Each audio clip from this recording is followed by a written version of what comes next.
Terima kasih sudah setia selalu menonton di channel ini, tak lupa saya doakan kalian dan sekeluarga sehat selalu. Bab 2051, Permusuhan yang tidak biasa. Jarang melihat hal-hal yang bisa membuatmu sangat bahagia, biarkan aku memikirkannya. Isa berpura-pura dalam dan berkata. Kalau begitu pikirkan dengan cepat dan lihat apakah kamu bisa menebaknya, desak Ibe. Yah, dari apa yang aku tahu tentangmu, kamu belum begitu bahagia sejak kamu kembali dari dunia sangkar roh. Aku khawatir hanya ada satu orang yang bisa melakukannya. Apakah ada berita dari David? Isa tersenyum bertanya. Ah, ibu. Kamu, bagaimana kamu bisa menebaknya begitu cepat? Ini tidak menyenangkan. Ini tidak menyenangkan. Ibu, kamu menggertak orang.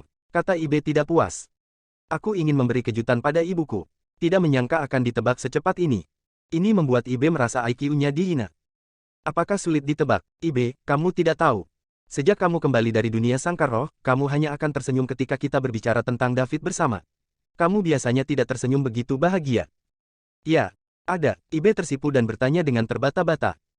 Kenapa tidak? Itu hampir tertulis di wajahku, aku suka David, goda Isa. Sebagai Ratu Elf, mengetahui bahwa putrinya, putri para elf, menyukai manusia, dia seharusnya mencoba yang terbaik untuk menghentikannya. Karena tidak peduli apakah itu putri atau Ratu Elf, mereka tidak dapat dihancurkan.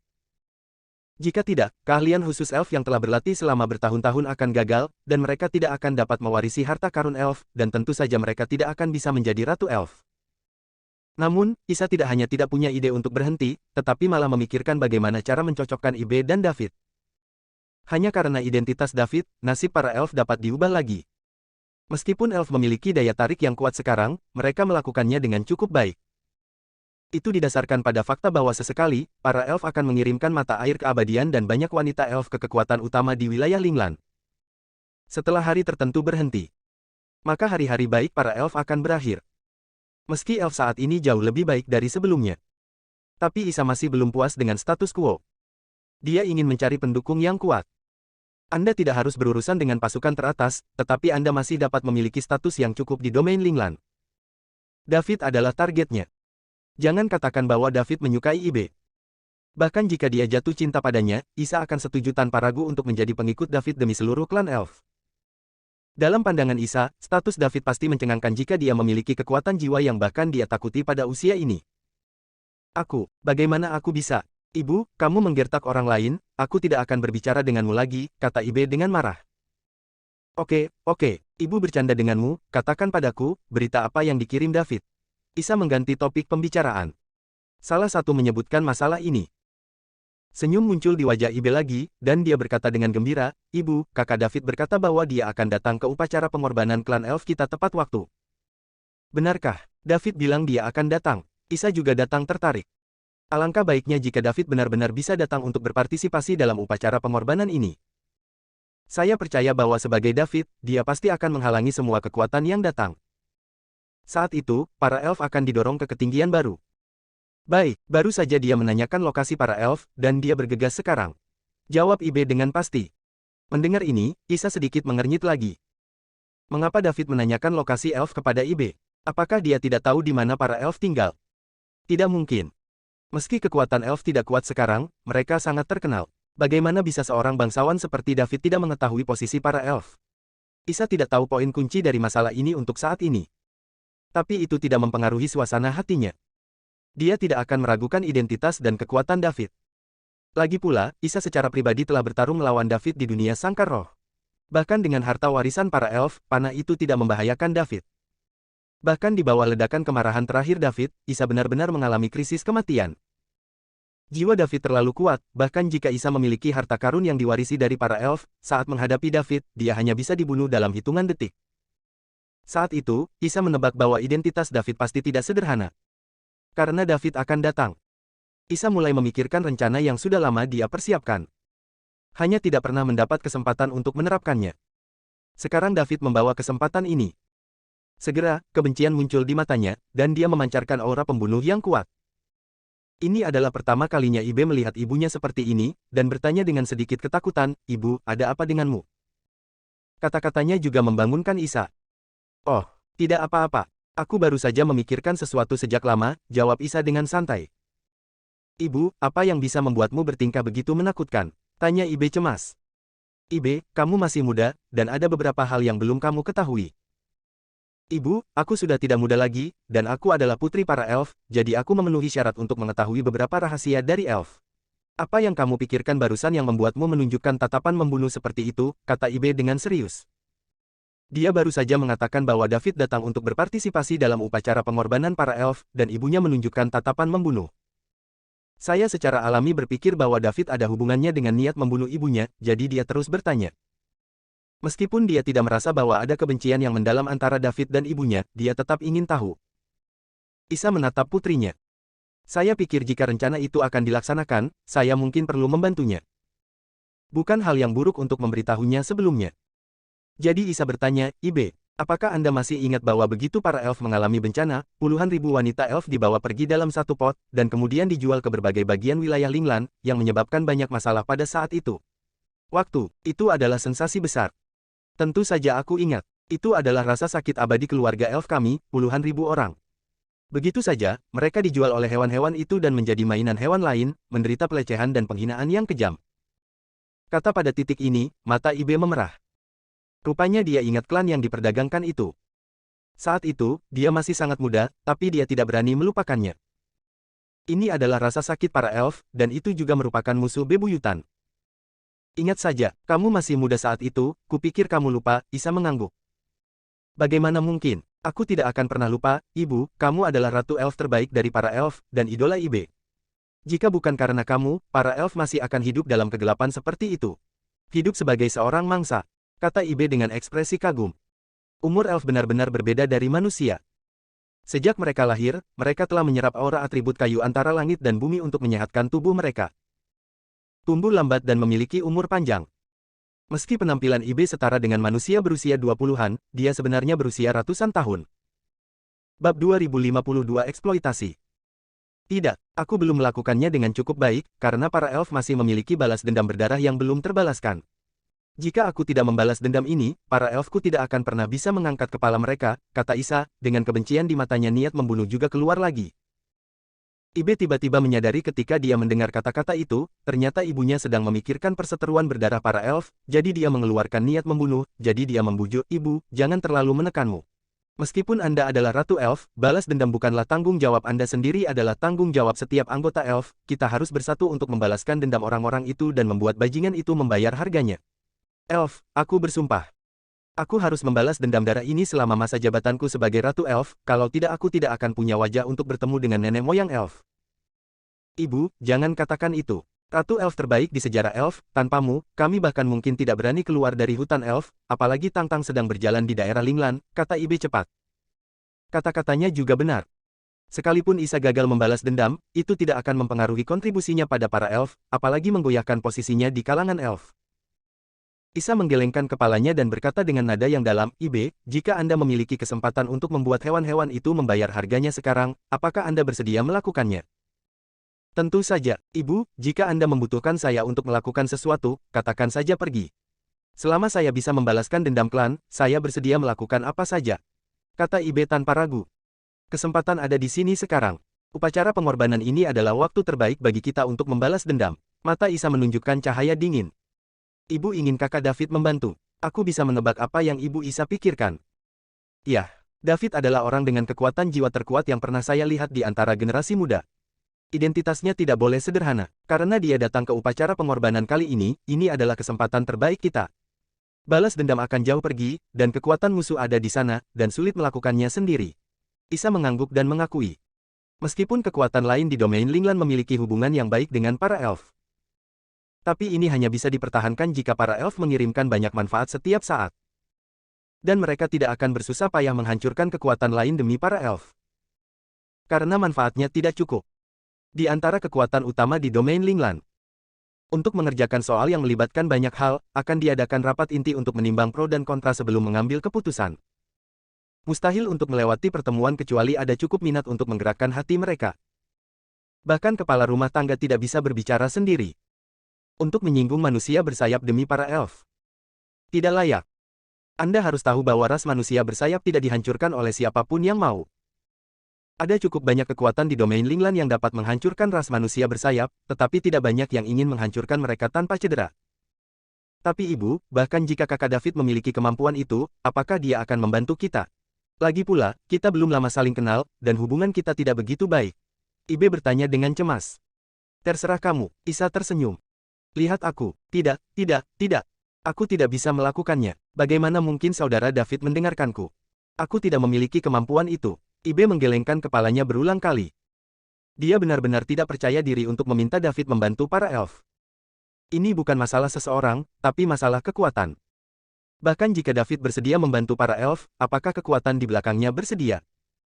Apakah itu akan mempengaruhi hubungan antara David dan kekuatan di belakangnya? Ini semua adalah masalah yang perlu dipertimbangkan. Ibe, dengarkan aku. Aku telah mengamati David dengan hati-hati. Dia adalah orang yang sangat antusias, terutama untuk teman-temannya. Aku tidak punya apa-apa untuk dikatakan. Aku yakin kamu mengetahuinya. Selain itu, dia tidak memiliki pengaruh besar itu. Kesombongan dan kesombongan ahli waris, kita pasti tidak bisa langsung meminta bantuannya, tapi jika dia tinggal di klan elf saya dan kebetulan diserang oleh musuh, dan mereka kebetulan menyerang tempat tinggalnya, dengan karakter David, dia pasti tidak akan berdiri di sela-sela. Saya sedikit menolak. Ibe, kamu harus tahu bahwa ini adalah kesempatan terdekat bagi kami untuk membalas dendam. Begitu kami melewatkannya, kami tidak tahu kapan itu akan terjadi. Di area yang sama, binatang buas itu tidak akan membiarkan kami berkembang, jadi kamu hanya harus menanggungnya. Biarkan begitu banyak anggota klan yang telah disiksa sampai mati-mati dengan damai. Tanya Isa dengan suara berat. Aku. Aku tergagap untuk waktu yang lama, tapi tidak bisa berkata apa-apa. Saya sangat cemas sehingga saya hampir menangis. Dia ingin membalaskan dendam orang-orang klan itu, tapi dia tidak ingin menggunakan David. Di bawah keterikatan di hatinya, matanya dikelilingi oleh kabut, yang akan mengembun menjadi air mata. Melihat ini, Isa mengambil beberapa langkah ke depan, berjalan ke Ibe, mengulurkan tangan dan menyentuh kepalanya, dan menghiburnya dengan lembut, anak baik. Dengarkan ibu, aku akan merencanakan masalah ini dengan hati-hati, dan aku berjanji tidak akan pernah membiarkan David. Apa yang bisa dilihat tidak akan mempengaruhi hubungan di antara kalian membalas kebaikan. Tanyaku terisak. Menurutnya, menggunakan penyelamatnya adalah membalas kebaikan dengan balas dendam. Bagaimana mungkin? Jangan pikirkan itu, aku akan memainkannya dengan telinga ketika saatnya tiba, dan memastikan bahwa hewan-hewan itu hanyalah semut bagi David. Setelah membunuh mereka, David tidak akan bertindak tanpa cedera. Itu kekuatannya tidak sekuat yang dibayangkan, jadi bagaimana kalau membatalkan rencananya? Setelah Isa selesai berbicara, dia menatap Ibe dengan saksama, menunggu jawabannya. Ibe ingin terus menolak. Tapi dia tiba-tiba melihat sedikit mengemis di mata ibunya. Ini mengejutkan Ibe. Ibunya adalah ratu para elf. Mengandalkan kekuatannya sendiri, dia memimpin para elf untuk mengubah nasib menjadi mangsa, keluar dari hutan elf, dan membuat prestasi besar. Di mata pemimpin yang paling dikagumi oleh anggota klan, sebenarnya ada tatapan memohon di matanya saat ini. Begitu penolakan Ibe muncul di bibirnya, dia mengambilnya kembali, dan akhirnya dia hanya bisa bertanya tanpa daya, lalu apa yang harus aku lakukan? Mendengar jawaban Ibe, senyum segera muncul di wajah Isa. Dalam rencananya, Ibe adalah bagian yang sangat penting. Persetujuannya diperlukan untuk memastikan implementasi rencana yang sempurna. Terima kasih, Ibe, kata Isa dengan serius.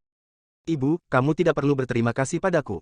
Aku bukan hanya anggota elf, tapi juga putri elf. Aku punya kewajiban melakukan sesuatu untuk elf, jawab Ibe. Saya berbicara atas nama puluhan ribu anggota suku yang dijual sebagai komoditas. Sejauh yang saya tahu, kurang dari 1% suku ini bertahan hidup hari ini. Sisanya mati, dan mereka semua disiksa sebelum meninggal. Dapat dikatakan bahwa dia mati dengan kebencian. Bab 2053, Kesepian. Menghadap mata ibunya yang memohon. Ibe dengan enggan setuju untuk membantu pihak lain mengimplementasikan rencana tersebut. Dengan bantuan kekuatan dan latar belakang David, dia datang untuk membalas darah para elf. Dia tidak ingin menggunakan David sebagai penyelamatnya, tetapi dia tidak tahan lagi dengan tatapan memohon ibunya. Baru kemudian saya akan mengetahuinya. Ternyata Ibu Maha Kuasa di hati saya terkadang lemah dan tidak berdaya. Tak berdaya hanya bisa memilih setuju. Rencananya sebenarnya tidak rumit. Setelah David datang ke elf, dia akan diatur untuk tinggal di tempat yang mandiri, dan Ibe akan menemaninya sepanjang jalan. Kemudian Ratu Elf Isa akan memimpin orang untuk menarik manusia bersayap. Kedua belah pihak akan melakukan pertempuran singkat tidak jauh dari kediaman David. Ketika David mendengar suara pertempuran, dia pasti akan bertanya mengapa. Kemudian Ibe menjelaskan kepada David apa yang dilakukan oleh binatang buas dari suku manusia bersayap. Mereka diam-diam menangkap wanita peri secara rahasia, dan menjualnya ke berbagai bagian wilayah Linglan untuk mendapatkan keuntungan. Dia bahkan menangkap puluhan ribu wanita peri sekaligus dan menjual semuanya kepada para pengusaha berhati hitam itu.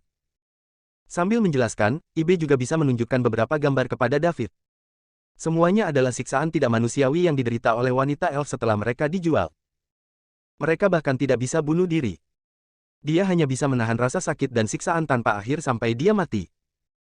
Setelah hampir setiap wanita elf meninggal, tubuhnya dipenuhi bekas luka, dan dia tidak bisa beristirahat dengan tenang. Menurut pengamatan Isa, dengan kepribadian David, dia pasti tidak akan berdiri dan menonton. Jika dia masih tidak mau ikut campur. Kemudian Isa akan memimpin manusia bersayap ke tempat tinggal David, dan merancang manusia bersayap untuk menyerang David. Dengan cara ini, David tidak bisa berbuat apa-apa jika dia tidak bergerak. Sebagai pewaris kekuatan super kuat, David pasti tidak punya alasan untuk terus bersabar saat orang lain menindasnya. Selama David dibiarkan berkonflik dengan ras manusia bersayap, rencananya akan berhasil. Isa menebak. David harus menjadi pewaris yang diam-diam dibudidayakan oleh negara adidaya di domain Linglan. Status ahli waris ini sangat tinggi. Di masa depan, ada peluang tertentu untuk menjadi pengontrol faksi. Kalaupun gagal, setidaknya nomor 2 atau 3. Jika kedua belah pihak memainkan api nyata. Atau David terluka. Kekuatan di belakangnya mungkin marah dan memusnahkan ras manusia bersayap, membuat binatang buas ini menghilang ke alam semesta. Kebencian yang tak tergoyahkan terhadap para elf harus dibalas. Meski bukan elf yang melakukannya sendiri. Tapi selama manusia bersayap dihukum, mereka akan puas. Isa tahu, dengan kekuatan para elf sendiri, hampir mustahil untuk membalas dendam. Bahkan dalam beberapa puluhan ribu tahun mendatang, tidak akan ada kesempatan seperti itu. Orang-orang bersayap dan para elf hidup bersama di bagian selatan benua 5 elemen, belum lagi jarak antara kedua kelompok itu sangat dekat. Tidak mungkin bagi mereka untuk melihat para elf berkembang selangkah demi selangkah ke titik di mana mereka dapat mengancam diri mereka sendiri. Saya pasti akan menemukan cara untuk menghentikannya di tengah jalan. Dengan cara ini, peluang para elf untuk membalas dendam semakin kecil. Karena itu, mereka tidak mau mengejar diri untuk membunuh musuh dengan tangan mereka sendiri. Selama klan manusia bersayap menerima hukuman yang pantas mereka terima. Ibu dan putrinya terus mendiskusikan beberapa detail, bagaimana melakukannya agar terlihat alami, dan tidak terlihat oleh David. Nyatanya, Isa tahu di dalam hatinya bahwa dengan IQ David, mungkin sudah terlambat untuk berpikir saat itu. Begitu dia kembali dan tenang, dia pasti akan menebak bahwa para elf menggunakan dia. Mengatakan bahwa David tidak akan mengetahuinya hanya untuk menghibur Ibe. Saat ini, Isa tidak bisa mengontrol terlalu banyak. Awalnya, dia ingin menyatukan Ibe dan David. Pada saat itu, dengan David dan pasukan di belakangnya sebagai pendukung, bukankah mudah untuk menyusahkan ras manusia bersayap? Ternyata semuanya menjadi bumerang, sudah beberapa tahun sebelum David menghubungi Ibe untuk pertama kalinya. Itu bisa dilihat dari ini. David sama sekali tidak menganggap serius Ibe. Itu selalu menjadi cinta tak berbalas Ibe. Karena jalur ini tidak berfungsi. Anda hanya dapat menggunakan David. Meskipun David adalah penyelamat Ibe, agak tidak bermoral melakukannya. Tapi ini tentang perseteruan darah seluruh elf, dan Isa tidak bisa berbuat apa-apa. Jika Anda melewatkan desa ini, tidak akan ada toko seperti itu. Setelah masalah besar selesai, berikan kompensasi maksimal kepada David dan kekuatan di belakangnya. Bagaimanapun, David pasti tidak akan menderita. Setelah ibu dan putrinya berdiskusi, Isa pergi untuk menjalankan bisnisnya sendiri. Upacara pengorbanan para elf sekali dalam seabad akan segera hadir. Sebagai Ratu Elf, dia tentu saja sangat sibuk. Dan untuk acara sebesar itu, perlu dipersiapkan dengan baik, agar tidak terjadi kesalahan. Hari-hari berikutnya. Ibe, putri peri yang awalnya lincah dan lugu, tiba-tiba menjadi cemberut. Senyum penyembuhan sebelumnya hilang. Sering cemberut, duduk sendirian dalam keadaan linglung. Beberapa wanita elf yang akrab dengan Isa bertanya-tanya apa yang terjadi pada putri mereka. Hanya Elf Queen Isa yang tahu tentang seluruh klan elf, dan aku masih tidak bisa menerima kenyataan bahwa dia menggunakan penyelamatnya, David. Tidak ada yang bisa dia lakukan tentang itu. Apa yang harus dikatakan telah dikatakan dan apa yang harus dilakukan telah dilakukan. Itu hanya bisa disesuaikan oleh Ibe sendiri. Sekarang, tidak mungkin dia melepaskan rencana ini. Selama itu bisa menjatuhkan ras manusia bersayap. Bahkan jika dia, Ratu Elf, segera turun tahta, tidak masalah jika dia diadili. Isa, yang masih menjadi putri para elf, secara pribadi mengalami perdagangan puluhan ribu orang. Pada saat itu, para wanita elf sepenuhnya adalah budak, mengizinkan semua orang untuk membelinya. Beberapa orang bahkan bosan membeli dan bermain dengan mereka, dan menjualnya kembali saat harganya lebih murah. Jangan perlakukan wanita elf sebagai manusia sama sekali. Banyak wanita elf disiksa sampai mati setelah berpindah tangan berkali-kali. Saat itu, Isa diam-diam mengumpat di dalam hatinya. Dalam hidup ini, adalah tugasku untuk menjatuhkan ras manusia bersayap, tidak peduli seberapa tinggi harganya, itu akan sepadan. Namun, dia telah menjadi Ratu Elf selama bertahun-tahun. Meskipun Isa memimpin para elf untuk mengubah nasib diperlakukan sebagai mangsa, mereka tetap tidak dapat menemukan kesempatan untuk menghancurkan orang-orang bersayap. Baru setelah kemunculan David, Isa melihat sedikit harapan. Itu sebabnya dia akan melakukan apa saja untuk menangkapnya. Waktu berlalu hari demi hari seperti ini. Dalam sekejap mata, itu setengah tahun. Bahkan dengan kecepatan David mengabaikan ruang, dia tidak terburu-buru ke domain Linglan. Bisa dilihat seberapa jauh jaraknya dari bumi ke domain Linglan. Jarak itu tidak bisa lagi diukur dalam satuan. David merasa sedikit lelah setelah bepergian tanpa henti selama lebih dari setengah tahun. Bukan secara fisik, tapi secara mental. Dengan setengah tingkat kekuatan setingkat Kaisar Surgawi, apalagi perjalanan setengah tahun, bahkan perjalanan 1000, 10.000 tahun, Anda tidak akan lelah. Hanya saja David bahkan tidak memiliki siapapun untuk diajak bicara untuk pertama kalinya dalam waktu yang lama.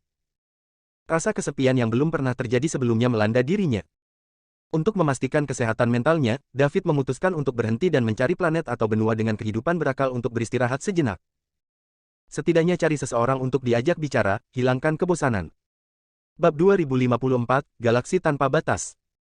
Dari galaksi Bima Sakti tempat bumi berada hingga wilayah Linglan dari peradaban tingkat 9, terdapat jarak yang tak terbayangkan bagi orang biasa. Tidak mungkin menggunakan unit khusus untuk menghitung. Bahkan dengan setengah langkah kekuatan tingkat Kaisar Surgawi David dan ruang konversi tak terbatas, butuh lebih dari setengah tahun untuk tiba. Ada banyak sekali peradaban dalam jarak yang begitu jauh.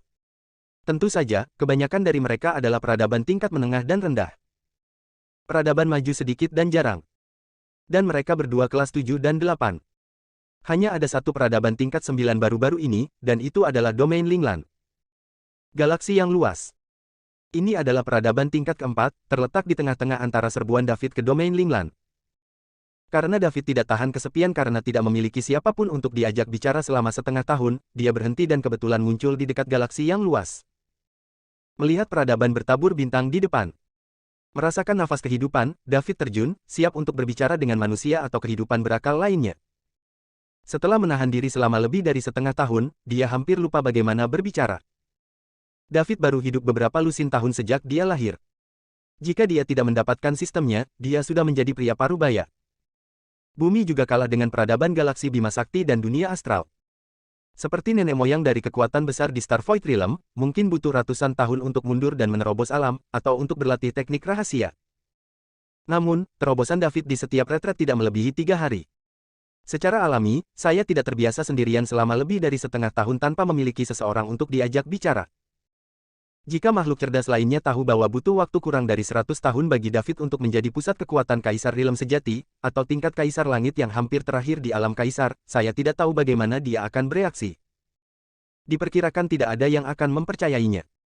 Lagi pula, itu terlalu dibesar-besarkan.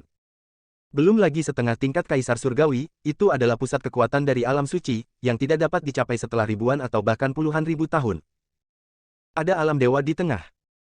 Bahkan Ludars, seorang lelaki tua yang telah hidup selama bertahun-tahun, akan terkejut jika dia mengetahuinya.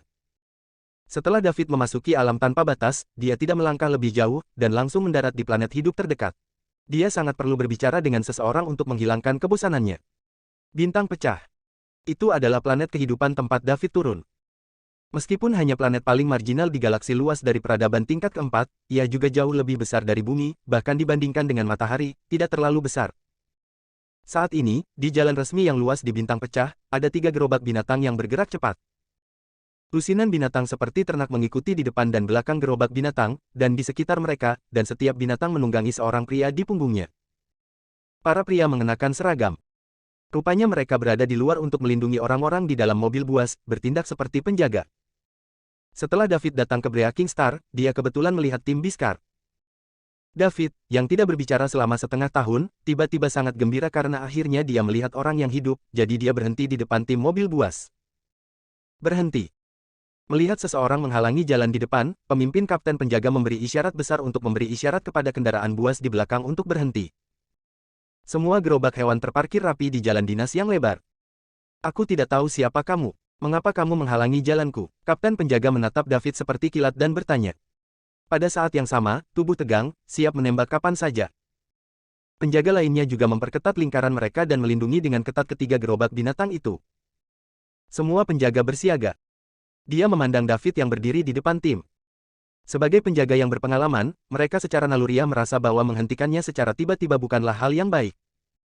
David sangat senang saat mendengar suara kapten penjaga. Sudah lama sejak seseorang berbicara dengan saya. Jika dia menahan lagi, dia merasa bahwa dia bahkan tidak akan bisa berbicara. Kakak, jangan salah paham. Aku baru saja lewat di sini dan ingin naik. Aku tidak tahu apakah tidak apa-apa. David menjawab dengan bersemangat. Kami memiliki sesuatu yang penting untuk dilakukan, jadi tolong maafkan saya karena tidak membawa Anda bersama kami. Kapten penjaga itu menjawab dengan sopan. Saat berjalan di luar, satu hal lebih baik daripada kurang satu hal. Dia tidak menyangka bahwa di hutan belantara ini, akan ada seseorang yang bepergian sendirian yang kebetulan ditemui oleh mereka. Di mana di dunia ini ada begitu banyak kebetulan. Anda pasti tahu bahwa banyak perampok di jalan resmi ini, beraninya seorang pemuda berjalan di sini. Saudaraku, aku bisa membayar biayanya, tolong bawa aku jalan-jalan, cari saja seseorang untuk berbicara denganku, lanjut David. Setelah lebih dari setengah tahun, dia akhirnya menemukan manusia yang bisa berbicara, bagaimana mungkin dia membiarkan pihak lain pergi begitu saja. Adik laki-laki, bukannya kami tidak ingin membawamu, tapi kami benar-benar memiliki sesuatu yang penting untuk dilakukan, jadi tolong minggir. Kapten penjaga tetap tidak bergerak. Menurut pendapatnya, pemuda di depannya pasti dikirim oleh sekelompok perampok untuk memimpin penyerangan. Begitu mereka diizinkan masuk ke tim dan memahami kekuatan tim, tidak lama kemudian gerombolan perampok akan berbondong-bondong mendatangi mereka dan menjarah mereka semua. Ini terjadi lebih dari sekali atau dua kali. Merasakan rasa waspada yang kuat di mata pihak lain, David berkata dengan senyum masam, "Saudaraku, aku benar-benar tidak bermaksud apa-apa. Apakah menurutmu aku terlihat seperti orang jahat?" Dia benar-benar mengerti alasan mengapa pihak lain tidak melakukannya. T mengambil dia. Lagi pula, peradaban tertentu di alam semesta ini bukanlah bumi. Tidak ada hukum sehat yang mengikat semua orang. Kecuali bumi. Setiap tempat yang pernah dikunjungi David, apakah itu Bima Sakti atau Starvoid Realm, hampir selalu didasarkan pada kekuatan. Selama kekuatan atau latar belakang cukup kuat, tunagrahita dapat dibunuh sesuka hati tanpa hukuman apapun. Tim penegak hukum pada umumnya hanya akan melalui gerakan. Tapi di bumi itu sama sekali berbeda. Terlepas dari apakah Anda kuat atau terbelakang mental, Anda akan dilindungi oleh hukum. Bahkan orang biasa tidak bisa membunuh sesuka hati tanpa alasan. Kalau tidak, mereka akan diburu oleh orang kuat yang dikirim oleh pemerintah. Inilah yang menurut David telah dilakukan bumi dengan lebih baik. Bagaimanapun, dia dulunya adalah salah satu dari orang biasa. Tentu saja, dimanapun ada kelas istimewa, ini tetap merupakan fakta yang tidak dapat diubah. Tapi kalau di bumi, masih sangat mudah untuk berkendara di sepanjang jalan. Bukan untuk peradaban lain. Nak, jangan berpura-pura menyedihkan di depanku. Aku belum mengenalmu bajingan. Kamu ingin membobol kami, memahami kekuatan kami, dan kemudian mengirim pesan kembali untuk melihat apakah kamu bisa menelan kami sendiri. Jika Anda tidak bisa, maka hubungi beberapa geng perampok lagi, keluarkan kami dari pot, dan rampok kami semua. Izinkan saya memberitahu Anda, berhentilah bermimpi, saya tidak dapat membiarkan Anda bergabung dengan tim. Jika geng di belakang Anda berani datang, saya akan memberitahu Anda. Siapa yang harus dirampok dan siapa yang tidak boleh dirampok, bentak kapten penjaga. Dia tidak ingin menggoda anak di depannya lagi, jadi penting untuk bergegas. Sangat tidak bijaksana untuk terus membuang-buang waktu di sini. Bab 2055, menarik dan menarik. Mendengarkan kata-kata permusuhan dan tatapan waspada di matanya, David tahu bahwa tidak mungkin pihak lain membawanya bersamanya. Dia tidak perlu marah. Karena ini adalah planet yang hidup dengan manusia, bukankah mudah menemukan dua orang untuk berbicara, mengobrol, dan menghilangkan kebosanan? Karena kakak laki-laki tidak mau mempercayaiku, maka aku tidak akan mengganggumu. Selamat tinggal. David berbalik untuk pergi setelah berbicara. Ini adalah mobil binatang buas mewah pertama, dan suara magnet datang darinya. Penjaga Moon, apa yang terjadi di luar? Kenapa kamu berhenti? Orang yang baru saja berbicara dengan David segera melompat dari binatang yang dia tunggangi, dan berkata dengan hormat di luar mobil binatang mewah, kembali ke nyonya, ada seseorang yang menghalangi jalan di depan. Saya curiga gerombolan perampok mengirim mereka untuk memimpin muatan. Mereka mengusir mereka, dapat melanjutkan. Benarkah? Karena dia adalah seorang perampok, dia pasti datang untuk mendapatkan uang, jadi beri dia uang dan biarkan dia pergi. Menjadi perampok, saya percaya itu bukan yang mereka inginkan, itu semua dipaksakan oleh situasi, dan mereka dapat menjalani kehidupan yang baik tanpa mengkhawatirkan makanan dan pakaian, yang ingin menjalani kehidupan menjilat darah di ujung pisau. Ya, wanita. Aku akan melakukannya sekarang. Penjaga Moon mundur dengan hormat. Lalu dia berjalan ke depan dan menatap David yang hendak pergi. Nak, nona saya baik, tidak mudah melihat Anda, ini yang Anda inginkan, ambillah. Jangan ganggu kami lagi, lain kali kita bertemu lagi, aku tidak akan sopan. Setelah berbicara, dia melempar tas ke David. David mengulurkan tangan untuk menangkapnya. Tas itu sangat berat, dan dia tidak tahu apa isinya.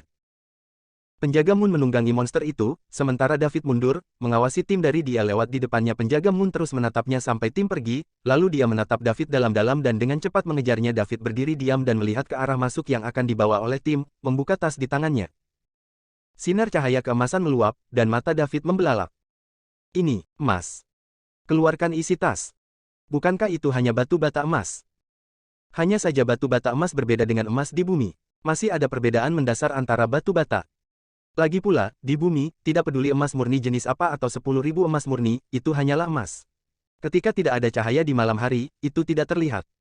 Tapi batu bata emas di tangan David adalah real deal, itu memancarkan cahaya keemasan. Pasti bagus untuk digunakan sebagai senter di malam hari. Menarik dan menarik, sangat menarik. Senyum muncul di sudut mulut David, suara dari mobil binatang mewah barusan tidak bisa lepas dari telinganya. Siapa David? Apa yang dia pikirkan, di bawah kedok kekuatan jiwa, gangguan apapun di planet ini tidak bisa disembunyikan darinya. Yang membuat David menarik adalah bahwa pihak lain dengan jelas berpikir bahwa dia adalah kaki tangan para perampok, tetapi tetap memberikan begitu banyak uang. Bahkan jika David tidak tahu apa mata uang umum planet ini, dan dia juga tahu bahwa batu bata emas di tangannya sangat berharga. Setidaknya di planet kehidupan ini. Bagaimana dia masih bisa memberikan batu bata emas yang begitu berharga kepada perampok yang datang untuk merampoknya? Sesuatu, dan mengatakan sesuatu seperti itu. Siapa orang ini? Pola yang begitu besar. Suaranya seorang wanita. Seorang wanita memiliki pola yang begitu besar. Saya khawatir identitas orang ini tidak sederhana. David akan memancarkan batu bata emas dengan cahaya keemasan dilemparkan di tangannya, lalu dia menyimpannya, dia akan menindaklanjuti dan melihat-lihat. Ini adalah pertama kalinya saya melihat seorang wanita dengan pola seperti itu, dan sayang sekali tidak melihatnya. Lagi pula, dia juga ingin mencari seseorang untuk diajak bicara untuk menghilangkan kebosanannya. Wanita ini adalah target terbaik. Sambil berjalan, dia menyalakan komunikator. Ada ratusan pesan, yang mengejutkan David. Setelah dicek satu per satu, kebanyakan dari mereka berasal dari Celia dan yang lainnya, dan beberapa dari IB. Hanya dengan bantuan sistem, David dapat menerima berita dari seluruh alam semesta. Tidak peduli itu dikirim oleh Celia dan yang lainnya dari bumi, atau Putri Elf IB dari domain Linglan, mereka semua bisa menerimanya. Dan berita dia kembali ke masa lalu juga bisa dikirim ke tempat tujuan dalam waktu yang pertama. Itulah kekuatan sistem. Itu tidak masuk akal sama sekali. Sama seperti peningkatan kekuatan David. Bagaimana sistem berhasil mengangkat orang biasa ke tingkat kaisar langit setengah langkah hanya dalam beberapa dekade? Tidak bisa mengerti. Bahkan David, pembawa acara, juga bingung dengan sistemnya. Yang saya tahu adalah bahwa itu berasal dari peninggalan peradaban tingkat dewa. Adapun di mana peninggalan peradaban tingkat dewa ini? Tidak ada yang tahu. David dari ruang dan waktu lain juga masuk secara tidak sengaja. Ketika saya mencari masa lalu lagi menurut ingatan di pikiran saya, sisa-sisa peradaban tingkat dewa telah hilang sama sekali. Seolah-olah itu muncul begitu saja. Celia dan yang lainnya mengirim pesan keprihatinan dan salam. Misalnya, apakah Anda sudah tiba? Apakah ada bahaya? Biasakan atau tidak? David menjawab satu per satu. Jangan khawatir semuanya, saya baik-baik saja, saya belum mencapai domain Linglan, tapi hampir sampai, saya sedang dalam perjalanan.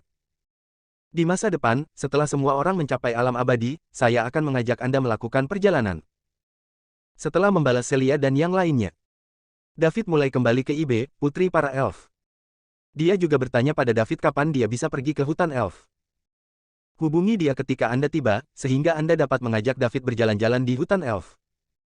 Hutan peri adalah salah satu tempat paling indah di benua 5 elemen. Karena area selatan termasuk dalam area atribut kayu, area tersebut penuh dengan aura atribut kayu, dan vegetasi di sini tumbuh dengan sangat baik. Ini puluhan kali lebih tebal dari tempat lain. Setelah semuanya selesai, David menyalakan sistem. Fisik, tier 10 Ancient Emperor, 10 juta poin dewa dapat menembus. Spirit, Tiandi tier 1, 1 juta poin dewa dapat ditingkatkan.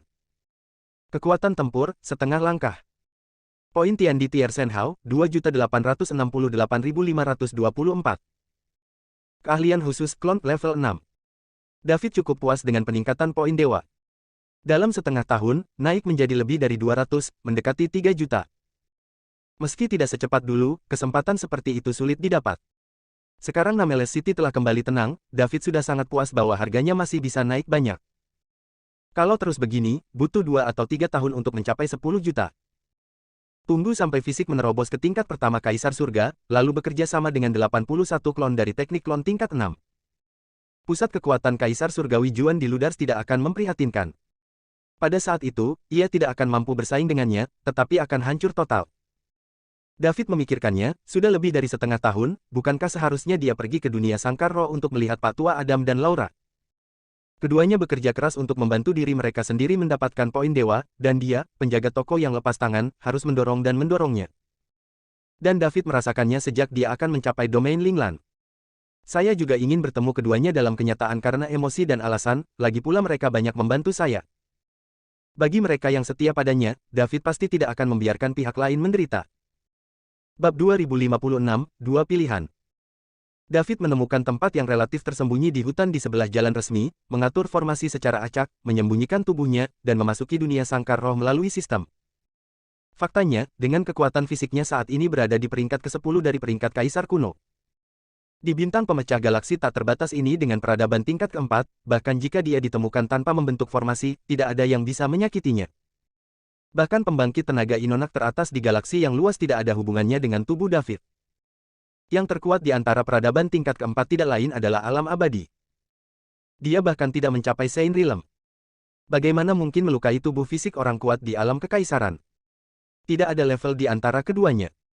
Untuk menghancurkan tubuh fisik seorang kaisar yang kuat di alam abadi, mengatakan bahwa sebutir telur mengenai batu terlalu bagus untuk alam abadi. Sama seperti memotong supralloy dengan selembar kertas, tidak peduli bagaimana Anda melakukannya, itu tidak akan melukai bahkan satu pun bulunya. David hanya tidak ingin ditemukan dengan mengatur formasi. Alam sangkar roh, Nameles City, di dalam paviliun harta karun. David, Adam, dan Laura duduk bersama.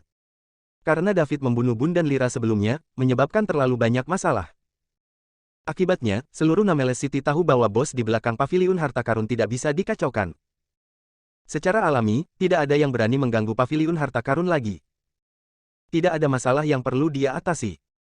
Pak Tua Adam, Laura, kali ini aku memasuki Spirit Cage Realm, selain melihat apa yang kamu butuhkan, ada satu hal lagi yang ingin aku konsultasikan dengan kalian berdua. David menyesap teh dan berkata dengan santai. Tuan, tolong beritahu saya, jawab Adam dan Laura bersamaan.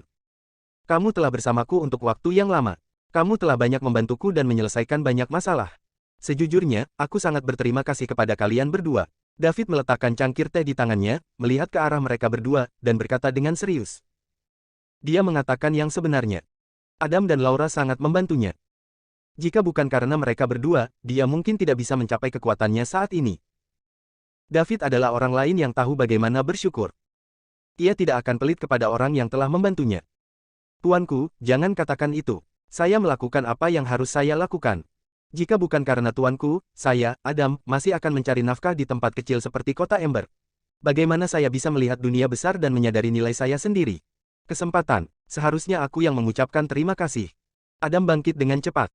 Pak Tua Adam benar. Tuan muda, Anda membawa kami keluar, mari kita lihat kemegahan dan kemakmuran 8 kota utama dunia kandang roh, dan mari kita sadari nilai kita sendiri.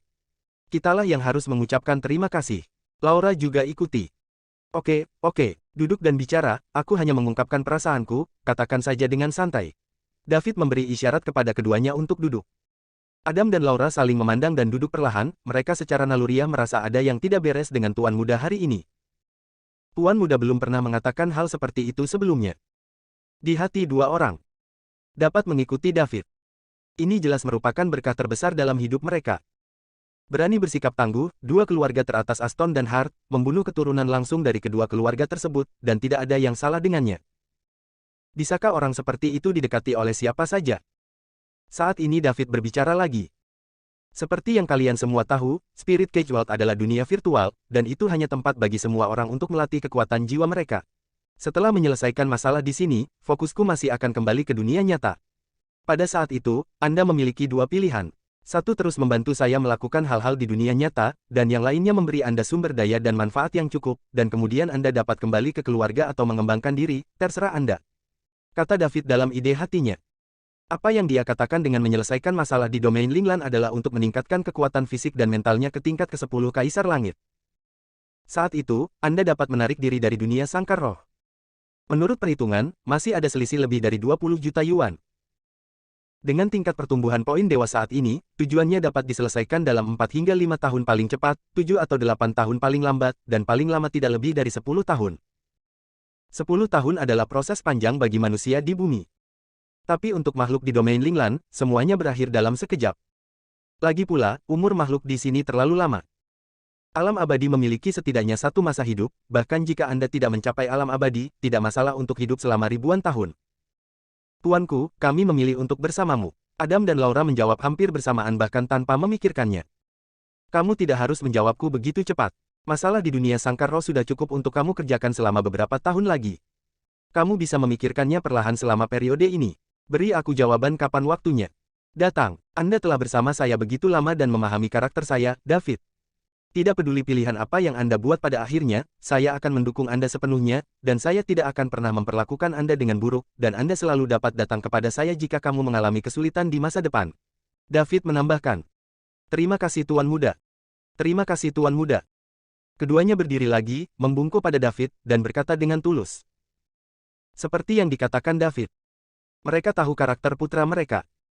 Bahkan jika dia memilih untuk pergi pada akhirnya, Tuan Muda akan melakukan apa yang dia katakan dan tidak akan memperlakukan dirinya dengan buruk. Tentu saja, tak satu pun dari mereka yang bodoh. Mereka telah membuat keputusan di dalam hati mereka, bagaimanapun juga, mereka pasti tidak akan memilih untuk meninggalkan David. Kecuali sang anak tidak lagi membutuhkan dirinya sendiri. Oke, untuk itulah saya di sini, dan kemudian Anda harus terus membantu saya mengumpulkan harta di dunia sangkar roh.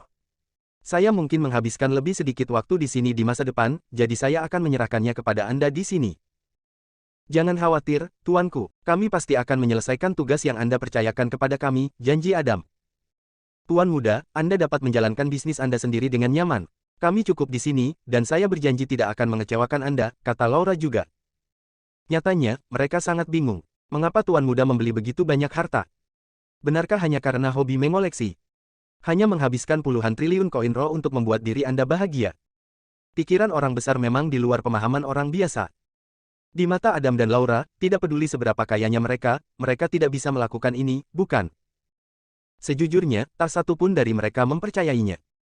Berdasarkan pemahaman mereka tentang David, Tuan Muda mereka bukanlah orang yang membosankan. Apa yang dilakukan Tuan Muda pasti ada niatnya sendiri. Hanya saja mereka tidak mengetahuinya. Bagus, aku akan pergi dulu. Aku akan memberimu sinyal. Jika kamu benar-benar perlu menemukanku untuk sesuatu yang tidak dapat kamu tangani, kirimkan saja berita itu kembali ke keluarga dan biarkan mereka kembali ke dunia nyata dan beritahu saya. Alasan mengapa David mengatakan ini, itu karena titik kedatangan Adam dan Laura bukan di Nameles City, dan mereka tidak bisa kembali ke dunia nyata dari sini. Ini adalah satu-satunya cara untuk memberitahu diri sendiri. Iya Tuan Muda, jawab keduanya bersamaan. Kemudian David meninggalkan nomor komunikasinya dan meninggalkan dunia kandang roh. Diperkirakan saya akan jarang datang lagi di masa mendatang. Yao ingat bahwa ketika dia pertama kali memasuki alam sangkar roh, dia hanya setengah melangkah ke dalam kekuatan alam ilahi.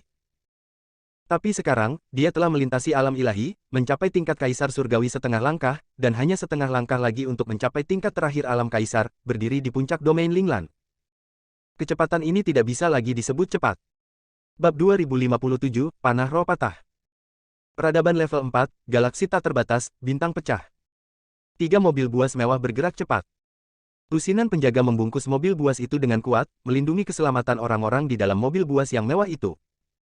Tepat ketika konvoi itu maju ke jalan berbahaya di sekitar pegunungan. Tiba-tiba, panah yang tak terhitung jumlahnya dari segala arah diarahkan ke konvoi dikemas dengan padat. Hilangkan sinar matahari. Bersumpah untuk menembak beberapa lubang besar dari target. Penjaga Moon, yang merupakan pemimpin, adalah orang pertama yang menyadari ada yang tidak beres, dan berteriak keras. Serangan musuh. Bentuk formasi, lindungi Nona. Serangan diam-diam yang tiba-tiba itu tidak membuat semua orang panik. Lusinan penjaga segera melompat dari binatang buas yang mereka tunggangi mendengar kata-kata itu, dan membentuk formasi secara teratur, dan tirai tipis muncul, menutupi semua orang. Tepat pada saat ini panah itu tiba. Ding ding ding. Panah yang tak terhitung jumlahnya ditembakkan ke tirai tipis, mengeluarkan suara keras. Untungnya, tirai cahaya yang dibentuk oleh formasi ini sangat kuat. Bahkan jika terkena puluhan ribu anak panah, tidak ada cacatnya. Terlihat bahwa semua orang sudah siap. Halsey mengerutkan kening saat dia melihat anak panah terus-menerus ditembakkan dari luar tirai cahaya. Yang lain juga menatap keluar dengan ekspresi serius. Meski anak panah biasa ini masih belum bisa menembus formasinya. Tetapi semua orang tahu bahwa serangan ini tidak sesederhana itu. Ketika mereka menerima misi pengawalan ini, mereka sudah mengerti. Keributan besar di luar.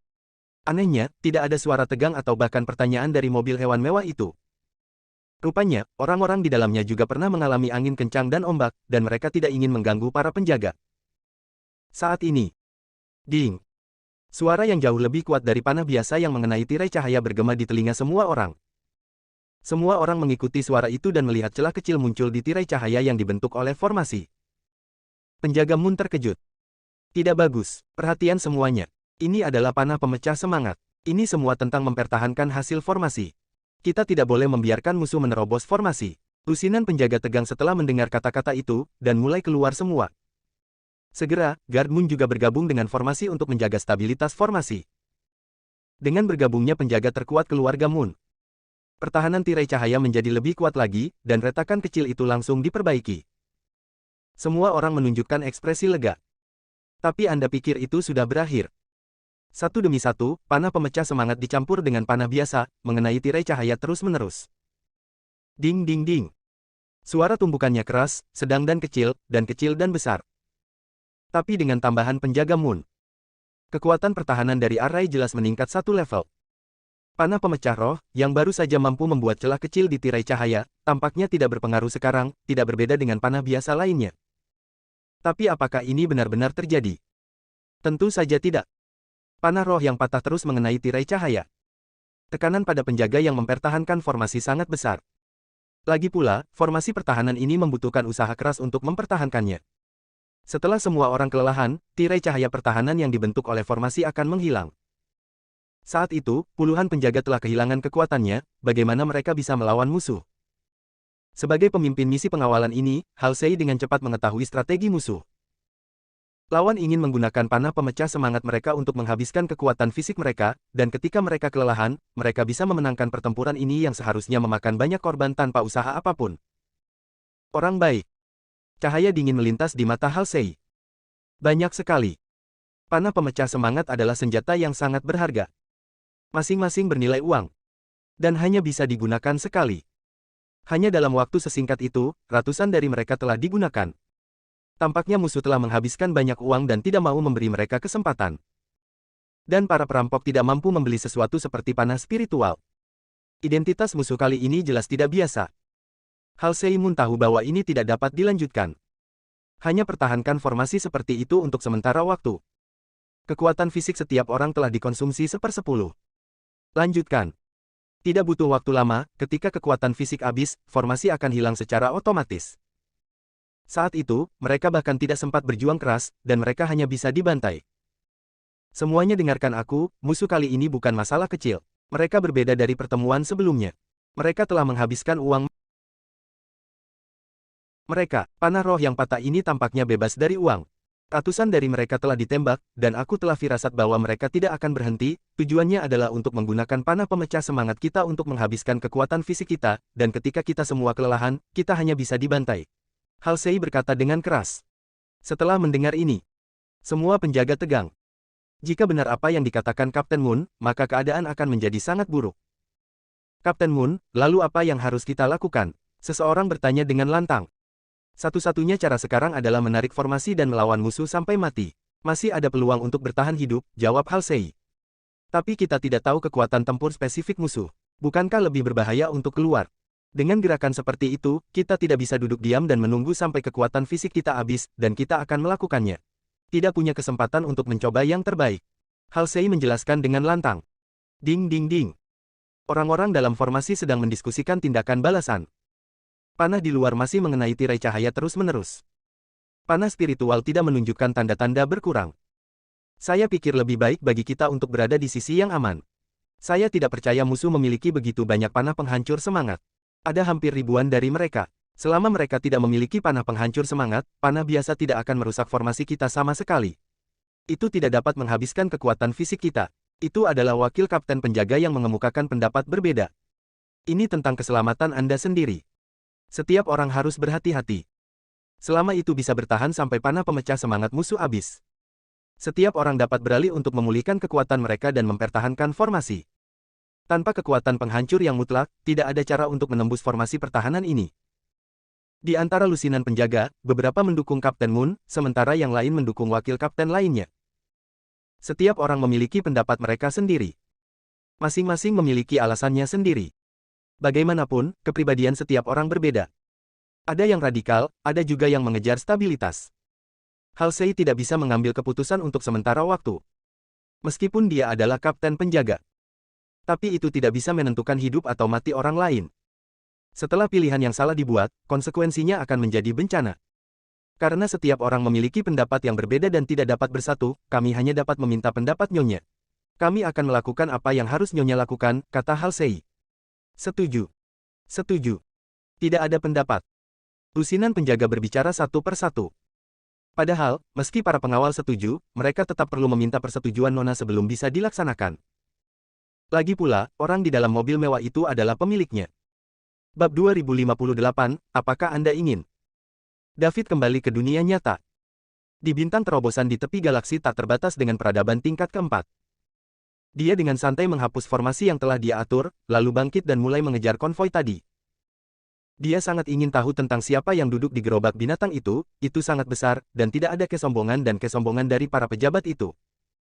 Sebaliknya, pertimbangkan masalah dari sudut pandang perampok. Saya pikir tidak mudah menjadi perampok, dan saya harus melakukannya karena saya terpaksa melakukannya. David pikir dia tidak bisa melakukannya. Baginya, itu tampak terlalu Madonna. Dan karakter David adalah satu dengan keluhan yang jelas. Rasa terima kasih harus dibalas, dan permusuhan harus dibalas. Ngomong-ngomong, bergegas ke domain Linglan tidak masalah jika butuh 1 atau 2 hari. David akan menindaklanjuti untuk bertemu orang ini. Dilihat dari kewaspadaan lawan, jalannya mungkin tidak damai.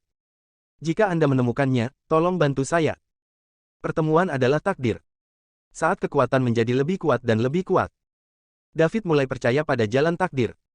Awalnya, dia seharusnya tidak pernah berhubungan dengan makhluk hidup manapun di planet ini. Tapi tiba-tiba dia tidak tahan dengan kesepian bepergian sendirian, jadi dia berhenti dan datang ke planet ini.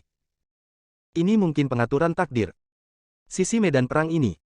Setelah Halsey mendapat persetujuan semua orang, dia akan meninggalkan formasi dan pergi untuk meminta nasihat nonanya. Saat ini, sebuah suara datang dari mobil mewah bis. Penjaga Moon, lakukan saja apa yang kamu putuskan. Kamu benar, orang-orang ini sudah siap, mereka sama sekali tidak sesederhana perampok biasa, jika kamu terus mengkonsumsi, kamu tidak akan memiliki kesempatan untuk bertarung, manfaatkan konsumsi semua orang sekarang jumlah mereka tidak banyak, berjudi adalah pilihan terbaik, mungkin masih ada secercah kehidupan, jika Anda benar-benar tersesat, Anda semua lari untuk hidup Anda. Target mereka harus saya, selama saya di sini, saya tidak akan mengejarmu ya. Rupanya, wanita di dalam mobil hewan mewah itu kira-kira menebak identitas musuh. Nyonya, jangan khawatir, kami pasti akan membawa Anda ke tempat tujuan dengan aman. Penjaga Moon meyakinkan. Aduh, kami adalah orang-orang yang telah menyebabkan semua orang menderita, dan banyak orang telah meninggal di sepanjang jalan, yang sebenarnya bukan yang saya inginkan. Sebuah desahan datang dari mobil binatang mewah itu. Nyonya, adalah tugas kami untuk melindungi Anda dan Tuan Muda. Bahkan jika kami semua mati, kami akan memastikan keselamatan Nyonya dan Tuan Muda. Terima kasih, semuanya, terima kasih banyak, jika Tuan Mua dan saya dapat tiba dengan selamat, tidak akan pernah memperlakukan siapapun yang telah melakukan upaya besar dengan buruk, dan menjamin bahwa Anda akan memiliki kemuliaan dan kekayaan yang tak habis-habisnya selama sisa hidup Anda, dan Anda tidak lagi harus melakukan tugas. Bahkan jika Anda mati, Anda akan melakukannya diberkati selama 3 generasi. Wanita di dalam gerbong mengucapkan terima kasih dengan penuh semangat. Terima kasih, Nyonya, terima kasih, Tuan Muda. Penjaga lainnya juga menjadi bersemangat. Mereka tidak meragukan keaslian kata-kata Nyonya. Karena wanita ini tidak pernah mengingkari janjinya. Bisa membayangkan. Jika mereka benar-benar bisa mengantar Nona dan Tuan Muda ke tujuan mereka. Hari-hari berikutnya, tidak akan ada kekurangan uang, kecantikan, atau sumber daya. Tidak habis-habisnya, tidak habis-habisnya. Dan yang terpenting, kebebasan. Seperti kata pepatah, di bawah pahala yang besar, pasti ada seorang pemberani. Dirangsang oleh kata-kata Nyonya. Semua penjaga tampaknya menggunakan stimulan, mencoba yang terbaik. Saya bersumpah untuk mengantarkan Nona dan Tuan Muda saya dengan selamat. Kemudian Anda bisa berbaring dan menikmati hidup. Semuanya, kamu telah mendengar kata-kata Nyonya. Kamu seharusnya tidak meragukan kata-katanya, kan? Halsey bertanya dengan lantang. Tidak, jawab semua pengawal serempak. Kebebasan, kemakmuran, dan kekayaan, apakah Anda menginginkannya? Iya. Apakah Anda menginginkan rumah mewah? Iya. Apakah Anda ingin beberapa wanita cantik menghangatkan tempat tidur Anda? Iya. Kalau begitu persetan dengan mereka sampai mati. Kirim semua bajingan ini yang berani menyewa rumah untuk kita menikmati kemuliaan dan kekayaan, semuanya ke neraka. Bunuh, bunuh, bunuh. Penjaga Moon mengajukan beberapa pertanyaan dalam suksesi, memicu emosi semua penjaga. Momentum mencapai puncaknya. Satu persatu seperti dipukuli dengan darah ayam. Orang mati demi uang, burung mati demi makanan. Janji dari nona saya adalah motivasi bagi semua orang untuk bekerja keras. Kemudian Kapten Moon mulai mengatur segalanya.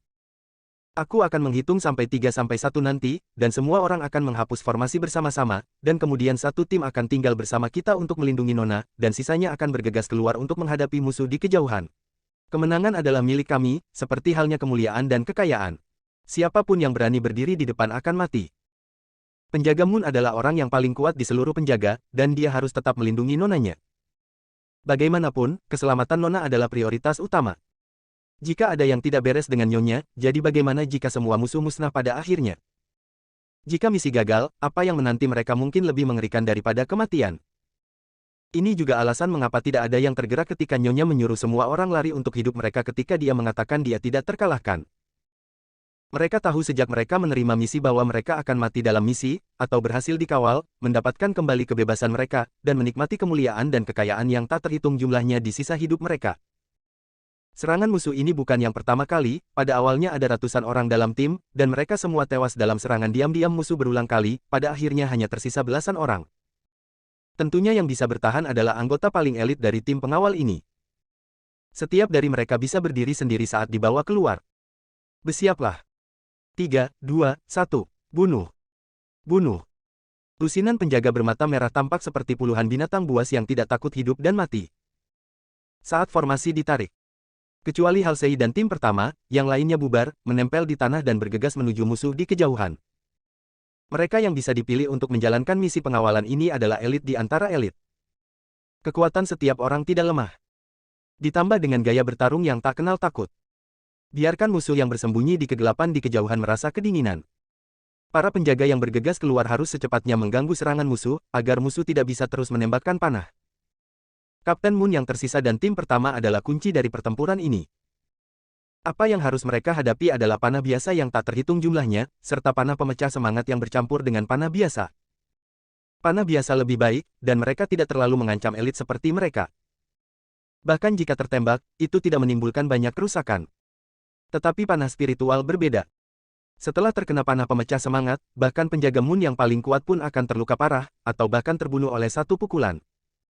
Ini juga kelicikan musuh. Ada banyak panah biasa yang dicampur dengan panah pemecah semangat, membuatnya sulit untuk dilawan. Ada bahaya dipukul jika tidak hati-hati. Tirai cahaya pertahanan yang dibentuk oleh formasi menghilang, dan Halsey memimpin, tubuhnya terangkat ke udara, dan auranya yang kuat tersebar. Pisau besar di tangannya mengayun ke arah anak panah yang padat. Cahaya bilah yang terlihat dengan mata telanjang terlepas dari bilahnya dan bertabrakan dengan panah di udara. Bab 2059, masing-masing adalah tuannya. Ding ding dang dang. Cahaya pedang bertabrakan dengan anak panah yang tak terhitung jumlahnya. Ada kecelakaan hebat. Untuk sementara menahan serangan musuh. Yang lain mulai mengikuti. Hanya saja lampu pedang yang mereka ayunkan jauh lebih kecil daripada lampu Halsey. Lebih dari selusin cahaya pedang dengan berbagai warna bertabrakan dengan anak panah yang terus berdatangan. Panah biasa secara alami tidak dapat bersaing dengan lampu pedang ini. Tapi panah semangat yang patah itu berbeda. Tiba-tiba, panah pemecah roh menembus cahaya pedang yang diayunkan oleh seorang penjaga dan memakukannya langsung ke dadanya. Puff. Suara anak panah yang menembus daging terdengar. Ah. Orang ini ditembak oleh panah pemecah semangat, dan kekuatan besar langsung membawanya terbang bola balik. Boom. Bahkan orang-orang itu menghantam tanah bersama-sama, membuat lubang di tanah. Belum lagi penjaga yang tertembak, tubuhnya sudah tercabik-cabik. Inilah kekuatan panah pemecah semangat. Dibandingkan dengan panah biasa, itu lebih dari puluhan kali lebih kuat. Kematian satu penjaga tidak berpengaruh pada yang lain. Setiap orang dengan ketat menjaga area yang menjadi tanggung jawab mereka, tidak membiarkan anak panah menembus garis pertahanan mereka. Kemudian, dua anak panah pemecah semangat bercampur dengan anak panah biasa ditembakkan. Salah satu penjaga mengikuti jejak yang sebelumnya, tubuhnya dipukul dan ditembak ke tanah, bahkan seluruh tubuhnya tidak bisa dilestarikan. Yang lainnya cukup beruntung untuk menghindari panah pemecah semangat tepat waktu, tetapi dia juga sangat ketakutan, dengan keringat dingin di dahinya. Dia hampir mati barusan. Kurang sedikit saja. Pada saat ini, panah pemecah semangat muncul di depan Halsey, dan hendak mengenai tubuhnya. Namun, sebagai kapten penjaga yang berpengalaman dan kuat, dia juga bukan vegetarian. Kedatangan panah arwah yang patah telah lama dipersiapkan. Dia menebas dengan pisau. Ding! Pedang dan anak panah bertabrakan, dan suara menusuk terdengar. Halsey hanya merasakan kekuatan besar yang berasal dari pisau itu, dan lengannya sangat terkejut sehingga dia bahkan hampir tidak bisa memegang pisau itu. Untungnya, pisau ini nyaris tidak bisa menahan serangan panah roh yang patah. Pertempuran berlanjut. Setelah beberapa saat, 5 penjaga yang tersisa tewas. Tanpa kecuali, mereka semua terkena panah pemecah semangat, bahkan tanpa ada kesempatan untuk bertahan hidup. Seorang lagi ditembak di tangan kiri. Seluruh lengan hampir seluruhnya tergores, tetapi takdir terselamatkan, yang merupakan berkah dalam kesialan. Seiring waktu, tembakan panah tidak lagi padat, tetapi menjadi semakin jarang, dan semakin sedikit. Jelas, para penjaga yang bergegas keluar menemukan sumber panah dan mencegah musuh untuk terus menyerang. Pengurangan jumlah anak panah tidak membuat semua orang merasa rileks. Karena adanya panah pemecah semangat, tidak ada yang berani gegabah. Namun, karena pengurangan jumlah anak panah, setiap orang dapat menemukan panah roh yang patah terlebih dahulu dan membuat persiapan tepat waktu. Ini sangat mengurangi ancaman panah roh yang patah. Pada saat ini, teriakan dan jeritan terus-menerus terdengar di hutan lebat di sekitarnya. Mari kita berkonsentrasi dan bertahan sedikit lagi. Kita telah menemukan sarang musuh. Jika kita bertahan sedikit lebih lama, kita akan memenangkan kemenangan terakhir dari pertempuran ini. Kekayaan dan kekayaan memanggil kita. Kebebasan, uang, keindahan, dan rumah-rumah mewah semuanya diminati. Tidak kurang. Halsey menyemangati dengan keras. Setelah gelombang pertempuran barusan, kekuatan fisik semua orang habis. Kerumunan harus dirangsang lagi. Jangan lengah saat kemenangan sudah di depan mata. Di antara 3 mobil buas mewah yang dilindungi di tengah, yang pertama dan terakhir diisi oleh beberapa pelayan yang bertanggung jawab atas pekerjaan sehari-hari. Dan yang di tengah adalah target pengawalan Halsey dan yang lainnya kali ini. Di kompartemen, seorang wanita cantik parubaya sedang memeluk seorang anak laki-laki berusia 10 tahun dengan erat. Bibi Melissa, apakah kita akan mati? Anak kecil itu bertanya. Omong kosong, bagaimana Zhu bisa mati? Kamu adalah orang yang melakukan hal-hal hebat. Tempat yang kita tuju kali ini adalah tempat di mana kamu akan melakukan hal-hal besar di masa depan. Ketika kita sampai di sana, kita akan benar-benar aman. Tidak berani melakukan sesuatu secara diam-diam terhadap kita lagi. Melissa terhibur dengan senyuman. Hanya saja senyumnya terlihat sedikit pahit. Meski masih dalam keadaan aman. Tapi apakah dia bisa mencapai tujuan dengan selamat atau tidak, dia tidak tahu. Anda harus tahu bahwa ketika kami pertama kali berangkat, ada ratusan orang di tim penjaga, tetapi sekarang hanya tersisa puluhan orang. Masih ada jarak ke tempat tujuan. Apakah itu bisa tercapai pada akhirnya tergantung pada takdir. Melihat anak laki-laki di pelukannya, Melissa menjadi teguh di hatinya. Zhu adalah takdir. Bencana-bencana ini tidak lebih dari sebuah ujian kecil yang diberikan oleh Tuhan. Saya percaya bahwa Zhu akan dapat lulus dengan aman, dan kemudian mencapai karir yang hebat. Bibi Melissa, kenapa banyak sekali orang yang mencoba membunuh kita? Tanya bocah laki-laki itu lagi. Karena Zhu adalah orang yang ingin melakukan hal-hal besar, dan Tuhan akan memberikan ujian tertentu kepada semua orang tersebut. Selama mereka lulus ujian, mereka akan dapat terbang ke langit dan mencapai keabadian. Orang-orang ini adalah diutus oleh Tuhan untuk menguji Zhu. Bibi Melissa menjelaskan. Lalu apakah mereka semua orang jahat? Kamu tidak bisa mengatakan itu, mereka hanya memiliki tuannya sendiri. Tidak ada yang namanya baik atau buruk. Sejarah ditulis oleh para pemenang. Jika kita mati di sini hari ini, mungkin di masa depan. Sejarah di layar, akan ada kalimat, Zhu Eberen adalah leluhur generasi kedua yang mendominasi yang menindas pria dan wanita, dan disingkirkan oleh dunia. Zhu bukan. Zhu adalah orang yang baik. Zhu tidak akan melakukan hal seperti itu. Bocah laki-laki itu segera membalas. Tentu saja Bibi Melissa tahu bahwa Zhu bukan, jadi kita harus bertahan. Saat kita sampai di tempat itu, semua yang ada di masa depan terserah kita. Ya, Bibi Melissa, jangan khawatir, aku harus melewati uji dan biarkan diriku mengendalikan masa depan. Itu sesuatu, bocah laki-laki itu berkata dengan mata tegas. Jika David ada di sini, dia pasti sedikit terkejut. Meskipun dia hanya seorang anak berusia 10 tahun, kata-kata yang diucapkannya memiliki kekuatan yang meyakinkan, yang membangkitkan resonansi langit di planet ini. Tentu saja, kekuatan ini sangat tidak berarti bagi David. Setiap planet hidup memiliki kesadarannya sendiri tentang jalan surga, dan bintang pecah secara alami juga memilikinya. Namun, sebuah planet hidup di tepi peradaban tingkat keempat dapat dihancurkan dengan jentikan jari di depan David, yang telah mencapai tingkat kaisar surgawi setengah langkah. Bahkan kesadaran akan jalan surga pun bisa langsung dilenyapkan. Itu benar, Zuf, jika kita dapat mencapai tujuan kita dengan selamat, para penjaga di luar ini adalah penyelamatmu, tidak peduli apa alasan mereka datang untuk mengawalmu, kamu harus mengingatnya dan tidak pernah lupa, aku sudah merilis kata-kata generasi ketiga Fuse, dan eksekusi terserah Anda, kata Bibi Melissa dengan serius. Jangan khawatir, Bibi Melissa. Zhu pasti akan melakukan apa yang kamu katakan, dan tidak akan memperlakukan siapapun yang telah membantu kita dengan buruk, kata bocah laki-laki itu dengan serius. Pada saat yang sama, saya menambahkan kalimat lain di hati saya. Kami tidak akan mengampuni siapapun yang ingin menyakiti kami. Bab 2060 Alasan. Anak laki-laki di gerbong itu bernama Zhu Eberen, dan wanita cantik parubaya bernama Melissa. Keduanya bukan ibu dan anak, melainkan bibi dan keponakan. Zhu adalah putra dari saudara kembar dari si kembar Melissa. 10 tahun yang lalu, kakak perempuan yang pergi mencari nafkah tiba-tiba kembali dan menyerahkan bayi-bayi kepada Melissa. Dan memberitahu Melissa bahwa bayi itu adalah anaknya sendiri, bernama Zhu Eberen, yang merupakan pangeran dari dinasti Eberen besar saat ini, dan meninggal karena luka serius sesudahnya. Melissa awalnya tidak percaya. Lagi pula, apa identitas kaisar dari dinasti Eberen besar? Bagaimana mungkin ada persimpangan dengan saudara perempuannya? Juga melahirkan anak. Tetapi saudara perempuan saya sudah meninggal, jadi saya tidak dapat memastikannya, jadi saya meninggalkannya. Selama bertahun-tahun, Melissa telah membesarkan Zhu sebagai anaknya sendiri, tetapi dia tidak menyembunyikan pengalaman hidup Zhu. Zhu Eberen sangat pintar sejak dia masih kecil. Melissa sangat senang dia bisa mempelajari semuanya sekaligus. Belum lama ini, seseorang menemukan Melissa dan memastikan identitas Zhu, bahwa dia memang pangeran dari dinasti Eberen besar. Sekarang orang bijak dari dinasti Eberen besar sedang sekarat, dan sangat membutuhkan seorang pangeran untuk mewarisi tahta. Namun, karena Yang Mulia masih sangat muda, dia tidak memiliki banyak selir, jadi dia hanya melahirkan beberapa anak perempuan dan tidak ada anak laki-laki. Dalam hal ini, hanya ahli waris dari saudara suci yang dapat mewarisi tahta.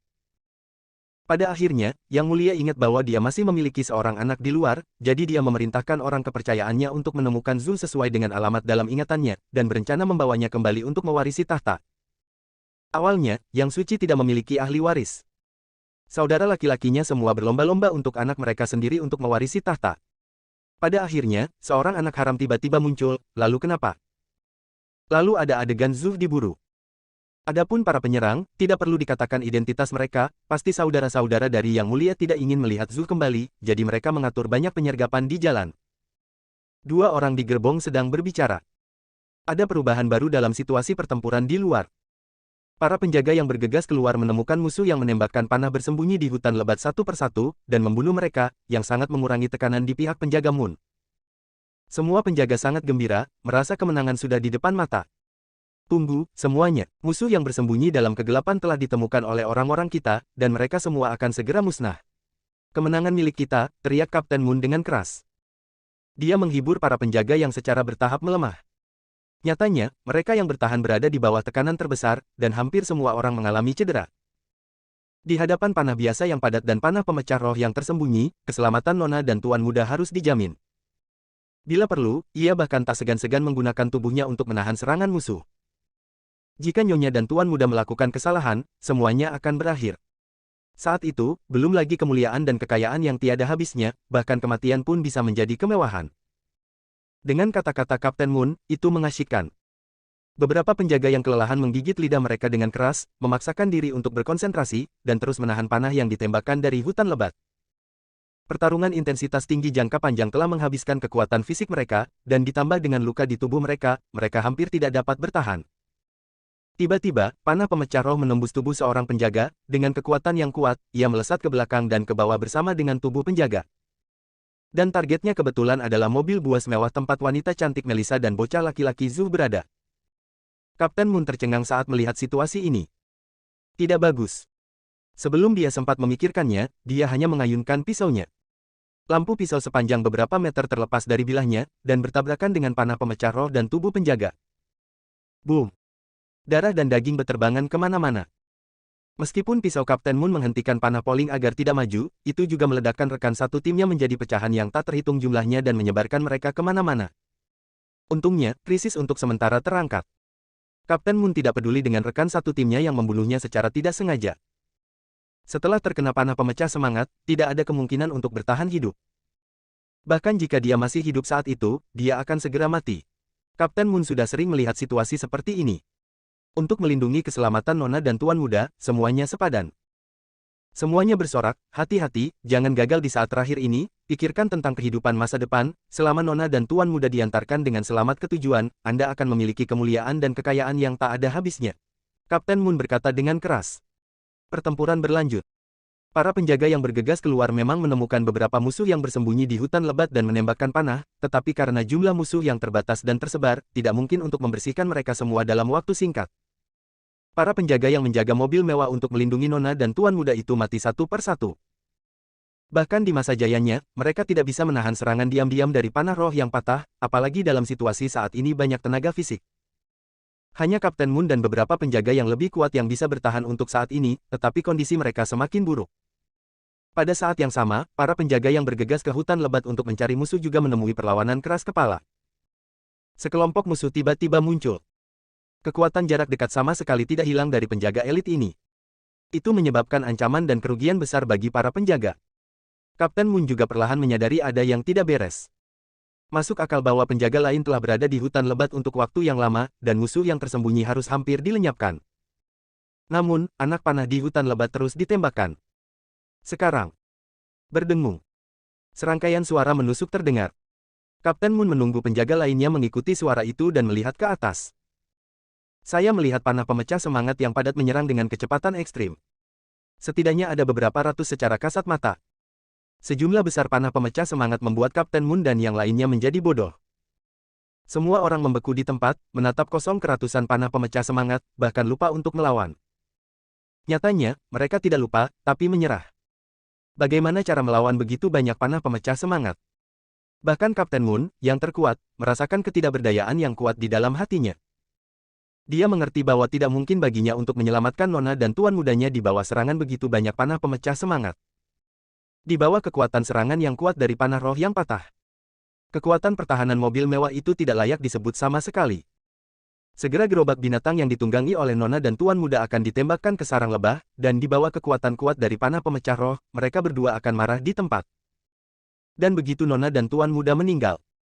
Nasib para penjaga ini bisa dibayangkan. Melihat panah roh yang patah semakin dekat. Kapten Moon, yang sadar kembali, berteriak keras, "Nyonya, Tuan Muda, lari!" Pada saat ini, wanita cantik dan anak laki-laki kecil yang berada di kereta mendengar suara Kapten Moon di luar.